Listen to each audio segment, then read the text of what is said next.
ಎತ್ತಿನಹೊಳೆ ಯೋಜನೆಯ ಸ್ಥಳ ಪರಿಶೀಲನೆ ಮಾಡಿದ ಡಿಕೆ ಶಿವಕುಮಾರ್. ದೊಡ್ಡಬಳ್ಳಾಪುರದ ಲಕ್ಕೇನಹಳ್ಳಿ ಮಾಡೇಶ್ವರ ಗ್ರಾಮದಲ್ಲಿ ಸಾರ್ವಜನಿಕ ಸಭೆ.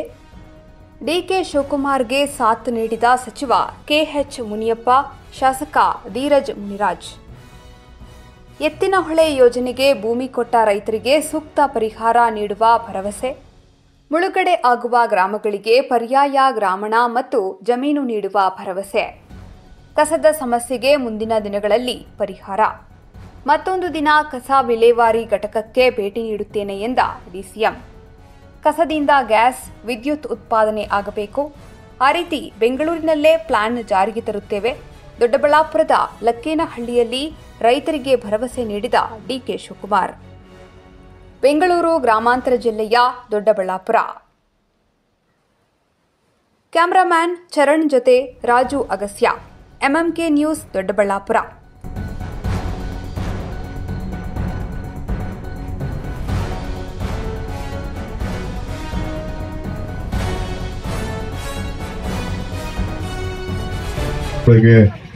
ಇಂದ ನೀರು ತಂದು ದೊಡ್ಡಬಳ್ಳಾಪುರಕ್ಕೆ, ಕೋಲಾರ್ಗೆ, ಚಿಕ್ಕಬಳ್ಳಾಪುರಕ್ಕೆ, ದೇವರಹಳ್ಳಿ ಕಡೆ ಎಲ್ಲ ಕುಡಿಯೋ ನೀರು ಕೊಡಬೇಕು ಅಂತ ಹೇಳಿ ಹೊರಟಿದ್ದೀವಿ.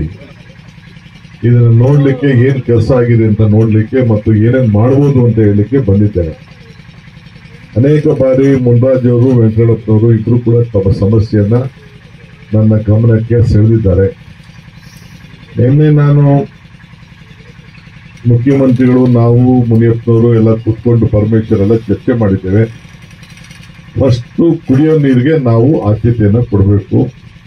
ಕೆರೆ ತುಂಬಿಸೋದ್ರಲ್ಲಿ ಬೇರೆ ಯಾವುದೇ ತಾಲೂಕಿನ ಕೆರೆಗಳನ್ನ ತುಂಬಿಸಬಾರದು.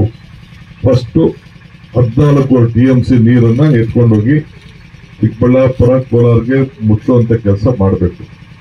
ಅದನ್ನ ಮುಡಿಸ್ಬೇಕಾದ್ರೆ ನಿಮ್ದು ಇಲ್ಲಿ ಬ್ಯಾಲೆನ್ಸಿಂಗ್ ರಿಸರ್ವೇರ್ ಹಾಕಬೇಕು. ಅದೊಂದಿದೆ.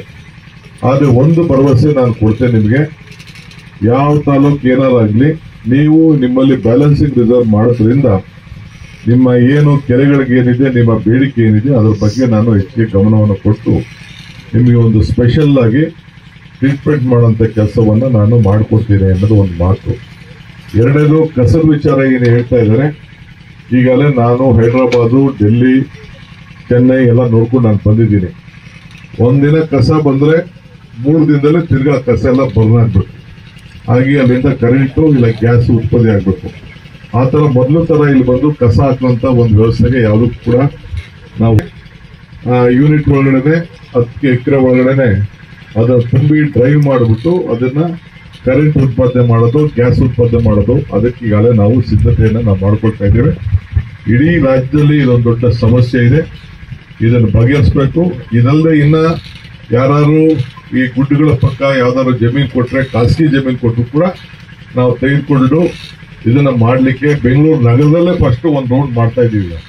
ಬೆಂಗಳೂರು ಟೌನ್ ಒಳಗಡೆ, ಸಿಟಿ ಒಳಗಡೆ ಯಾಕೆ ಅದು ಮಾಡ್ತಾ ಇದೀವಿ ಅಂದ್ರೆ ನಿಮ್ಗೆ ಗೊತ್ತಾಗಬೇಕು. ಅಲ್ಲಿ ನಗರದ ವಾಸಿಗಳಿಗೂ ಕೂಡ ಯಾರಿಗೂ ತೊಂದರೆ ಆಗಬಾರ್ದು. ಈ ಹೊಸ ಟೆಕ್ನಾಲಜಿ ಬಂದಿದೆ, ಯಾವ ವಾಸನೆ ಇಲ್ಲದೆ ಏನು ಇಲ್ಲದೆ ತೊಂದರೆ ಆಗಬಾರ್ದು. ಈ ಲೀಕೇಜ್ ವಿಚಾರ ನಮ್ಗೆ ಅರಿವಿದೆ. NGT ಲೀಕೇಜ್ ಬಿಡಕ್ಕೆ ಅವಕಾಶ ಇಲ್ಲ.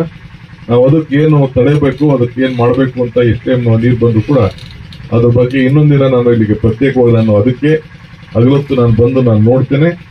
ನಿಮ್ಮ ಇದು ಬೆಂಗಳೂರು ಜಿಲ್ಲೆ ತಾವೆಲ್ಲ ಕೂಡ ಇಡೀ ರಾಜ್ಯಕ್ಕೆ, ಈ ವಿಶೇಷವಾಗಿ 4-5 ಜಿಲ್ಲೆಗೆ ನೀರು ಕೊಡ್ಲಿಕ್ಕೆ ತಾವೆಲ್ಲ ಸಹಕಾರ ಕೊಡ್ತಾ ಇದೀರಿ. ನಿಮ್ಗೆ ಎಷ್ಟು ಹಣವನ್ನ ನಾವು ಕೊಡ್ಲಿಕ್ಕೆ ಸಾಧ್ಯನೋ, ಪರಿಹಾರವನ್ನು ಕೊಡ್ಲಿಕ್ಕೆ ಸಾಧ್ಯನೋ, ಹೊಸದಾಗಿ ಹಳ್ಳಿಯನ್ನ ಕಟ್ಟುವಂತ ಕೆಲಸ ಮಾಡಬೇಕು. ಇಲ್ಲಿ ಏನು ನಿಮ್ಗೆ ಆಲ್ಟರ್ನೇಟಿವ್ ನಾವೇನು ಮಾಡ್ಲಿಕ್ಕೆ ಸಾಧ್ಯನೋ ಅದನ್ನು ಕೂಡ ನಾವು ಆಲೋಚನೆಯನ್ನ ನಾನು ಪರಿಶೀಲನೆ ಮಾಡ್ತೀನಿ ಅನ್ನೋ ಮಾತನ್ನ ಈ ಸಂದರ್ಭದಲ್ಲಿ ಹೇಳಿ ತಾವೆಲ್ಲ ಹೆಚ್ಚಿನ ಸಂಖ್ಯೆಯಲ್ಲಿ ಬಂದಿದ್ದೀರಿ. ಆಮೇಲೆ ಹಳೆ ಕಸನ ಕೂಡ ಅದಕ್ಕೆ ಕೂಡ ಈಗಾಗಲೇ ಗ್ಯಾಸ್ ಮಾಡಲಿಕ್ಕೆ, ಬಯೋಮೈನಿಂಗ್ ಮಾಡಲಿಕ್ಕೆ ಅದಕ್ಕೆಲ್ಲ ಕೂಡ ಏರ್ಪಾಟನ್ನ ಈಗಾಗಲೇ ಸಿದ್ಧತೆ ಮಾಡ್ಕೊಳ್ತೇನೆ. ಮತ್ತೊಂದು ದಿನ ನಾನು ಬಂದು ಆ ಜಾಗಕ್ಕೆ ನಿಮ್ಮೆಲ್ಲರ ₹1 ಸೋರ್ಸ್ ಇಲ್ಲ, ಯಾವುದೇ ಒಂದು ಲೇಔಟ್ ಇಲ್ಲದೆ ಇರೋಂತ ಹೋಬಳಿ ಯಾವ್ದಾದ್ರು ಇದ್ರೆ ಅದು ಸಾಸ್ಲು ಹೋಬಳಿ. ಯಾವುದೇ ರೀತಿಯಾದಂತ ಖಾಸಗೀಕರಣ ಇಲ್ಲ ಆಗಿಲ್ಲ. ರೈತರಿಗೆ ನೀರಿನ ಮಹತ್ವ 100% ಗೊತ್ತಿದೆ. ರೈತರು ಯಾರು ಅವ್ರು ಹೇಳುತ್ತಾ ಇರುವಂತದ್ದು ನನಗೆ ಸ್ಥಳೀಯವಾಗಿ ಇದಕ್ಕೆ ಮುಂಚೆನೂ ಮಾತಾಡಿರುವಂತದ್ರಲ್ಲಿ ನಮ್ಮ ಪಂಚಾಯತಿ ಅಧ್ಯಕ್ಷರುಗಳು, ಮೆಂಬರ್ಗಳು ಹೇಳ್ತಾ ಇರೋಂಥದ್ದು, ದಯವಿಟ್ಟು ನಮ್ಮ ಸಂಪೂರ್ಣ ಗ್ರಾಮಗಳು ಮುಳುಗಡೆ ಆಗುವಂಥದ್ದು ನಮಗೆ ಯಾವುದೇ ರೀತಿಯಾದಂತ ನೀರಿಲ್ದೇ ಇದ್ರು ನಮ್ ಗ್ರಾಮಗಳು ಮಾತ್ರ ಮುಳುಗಡೆ ಆಗ್ದಿರಂಗ್ ನೋಡ್ಕೊಳ್ಳಿ ಅಂತ ಅವ್ರು ಹೇಳ್ತಾರಂತದ್ದು.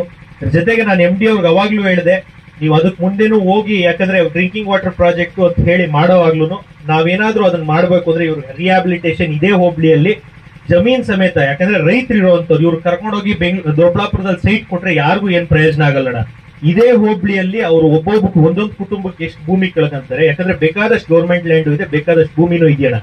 ಇದೇ ಹೋಬಳಿಯಲ್ಲಿ ಇಲ್ಲಿ ಅಥವಾ ಆರೋಡಿ ಪಂಚಾಯತಿ, ಸಾಸು ಪಂಚಾಯತಿ ಅಥವಾ ಆರೋಡಿ ಪಂಚಾಯತಿಯಲ್ಲಿ ಬದಲಿ ಜಾಗವನ್ನ ಕೊಡಬೇಕು ಮತ್ತು ರಿಹ್ಯಾಬಿಲಿಟೇಷನ್ ಅಂಡ್ ರೀಸೆಟಲ್ಮೆಂಟ್ ಏನಿದೆ ಅದಕ್ಕೆ ಮನೆಗಳನ್ನ ಕೊಡುವಂತ ಕೆಲಸನೂ ಆಗ್ಬೇಕು.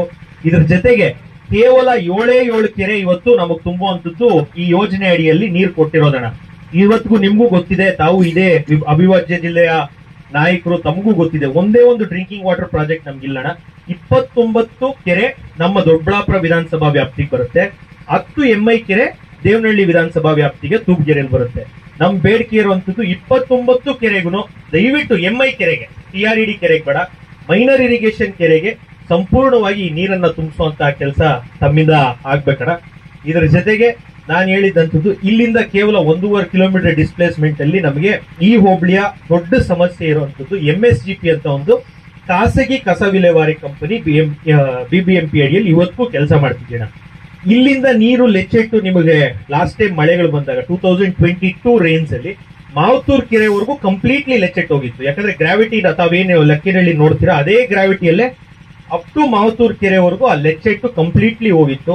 ಈ ಹೋಬಳಿಗಳಲ್ಲಿ 17ರಿಂದ 19 2 ಕಿಡ್ನಿ ಕಳ್ಕೊಂಡಿರೋ ಪೇಷಂಟ್ಗಳು ಬಿಕಾಸ್ ಆಫ್ ಹೆವಿ ಮೆಟಲ್ ಇದಾರಣ.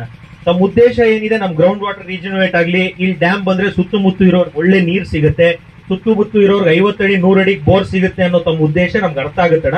ಆದ್ರೆ ದಯವಿಟ್ಟು ಆ ನೀರ್ ಸಿಕ್ಕೋದ್ರ ಜೊತೆಗೆ ಆ ಕೊಳಚೆ ನೀರು ಹೋಗ್ತಾ ಇದೆ. ದಯವಿಟ್ಟು ಹೊಸ ಕಸ ಹಾಕ್ಸುವಂತದ್ದು ದಯವಿಟ್ಟು MSGPಗೆ ತಾಲೂಕಿನ ಶಾಸಕರಾಗಿ ಎಲ್ಲರೂ ಎಲ್ಲಾ ಪಾರ್ಟಿಯವರು ಒಪ್ಪುವಂತದ್ದು, ದಯವಿಟ್ಟು ಹೊಸ ಕಸ ಹಾಕುವಂತದ್ದು ದಯವಿಟ್ಟು ತಾವು ತಿಳಿಸಬೇಕು. 2013ನೇ ಇಸ್ವಿ 14ನೇ ಇಸ್ವಿಯಿಂದ ಕಂಟಿನ್ಯೂಸ್ ಹೊಸ ಕಸ ಅದ್ರಲ್ಲಿ ತಗೊಂತಾ ಇದಾರೆ. ಅದೊಂದೇ ಖಾಸಗಿ ಕಂಪನಿ ಇರೋದಣ್ಣ. ಇನ್ ಮಿಕ್ಕಿದ 7 ತಾವು ಎಲ್ಲ ವಿಸಿಟ್ ಮಾಡಿದೀರಾ, ಅದೆಲ್ಲ government owned operated by private. This is private owned private operated ಅಣ್ಣ. ದಯವಿಟ್ಟು ಆ MSGPಗೆ ಹೊಸ ಕಸ ಬರುವಂತದ್ದು ನಿಲ್ಲಿಸಬೇಕು. ಇದ್ರ ಜೊತೆಗೆ ಡ್ಯಾಮ್ ಇಷ್ಟ ಹತ್ರ ಇಟ್ಕೊಂಡು ಹೊಸ ಒಂದು ಪ್ರಾಜೆಕ್ಟ್ ಮನೆ ಕ್ಯಾಬಿನೆಟ್ ಅಲ್ಲಿ ಅಪ್ರೂವ್ ಮಾಡ್ಕೊಂಡಿದ್ರೆ ಕಸದ್ದು, ದಯವಿಟ್ಟು ನಾನು ಕೈ ಮುಗಿದು ರೈತರ ಪರವಾಗಿ ಸಾರ್ವಜನಿಕರ ಪರವಾಗಿ ಕೇಳ್ಕಂತಿದ್ದೀನಿ, ದಯವಿಟ್ಟು ನಮ್ಮ ತಾಲೂಕು ಇನ್ನೊಂದು ಕಸದ ಪ್ಲಾಂಟ್ ಬೆಳೆಯೋಣ. ಯಾಕಂದ್ರೆ ಆಲ್ರೆಡಿ ಟೆರಾಫಾರ್ಮ್ ಇತ್ತು, ಟೆರಾಫಾರ್ಮ್ನೇ ಮತ್ತೆ ತಗೊಂತೀವಿ ಸರ್ಕಾರ ಅಂತ ಹೇಳಿ ಜಿಯೋ ಆಗಿದೆ ಅಂತ ಅಧಿಕಾರಿಗಳು ಈಗಾಗಲೇ ತಿಳಿಸಿದ್ದಾರೆ. ದಯವಿಟ್ಟು ತಾಲೂಕಿನ ಜನತೆಯ ಪರವಾಗಿ ಕಸ ಮಾತ್ರ ಬೇಡ, ಬೇಕಾದ್ರೆ ನೀವು ಡ್ಯಾಮ್ ಮಾಡಿದ್ರು ನಮಗೆ ಅಟ್ಲೀಸ್ಟ್ ಒಪ್ತೀವಿ ಹೊಸ ಪ್ರಾಜೆಕ್ಟ್ ಅಂತ. ದಯವಿಟ್ಟು ಕಸದಿಂದ ನಮಗೆ ಮುಕ್ತಿ ಕೊಡಬೇಕು ಅಂತ ಸರ್ವರ ಪರವಾಗಿ ತಮ್ಮ ವಂದಿಸಿ ದಯವಿಟ್ಟು ಈ ವೇದಿಕೆ ಮುಖಾಂತರ ನಾನು ಕೇಳ್ಕೊತೀನಿ. ಇದೇ ರೀತಿಯ ಹೊಸ ಅಪ್ಡೇಟ್ಸ್ಗಾಗಿ ನಮ್ಮ MMK Devanahalli YouTube channel subscribe ಮಾಡಿ. ಸ್ಥಳೀಯ ಸುದ್ದಿಗಳ ನಿಖರ ಮಾಹಿತಿಗಾಗಿ, ಸಮಗ್ರ ಸುದ್ದಿಗಾಗಿ MMK ದೇವನಹಳ್ಳಿ ನ್ಯೂಸ್.